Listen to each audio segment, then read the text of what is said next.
كل جمعة تزيد الأسعار إلى متى؟ إلى 5 يبقى ما فما قانون باش تبيع تشري كذا تربح حاجة قليلة، مش تشري بمليون تحب تصور زوز بلايين، عيب.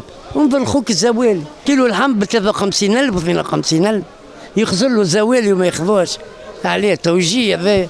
واحنا بلاد كل شيء موجود فيها تونس، العنب بالدلاع بلاد الغله الكل كيفاش السوق هكاك. زيت زيتونه ب 25,000 واحنا نبيعوا بالزيت نبيعوا فيه البر ونبيعوه لنا ب 25,000. ما باش يعملوا سوق به 8 9,000 باش تاكل العباد باش تاكل. كيفاش تقول لي انت 300,000 كيفاش تخرج؟ وين باش توصل 300,000؟ شبيك وين باش يمشي الزوال؟ وين باش يمشي؟ قداه باش يمشي؟ منين باش يخرج؟ انت متورط خالط على شعريتك في شرك تاخذ صحيح ولا غلط؟ راهي بلاد تونس بلاد خير، بلاد خير راهو.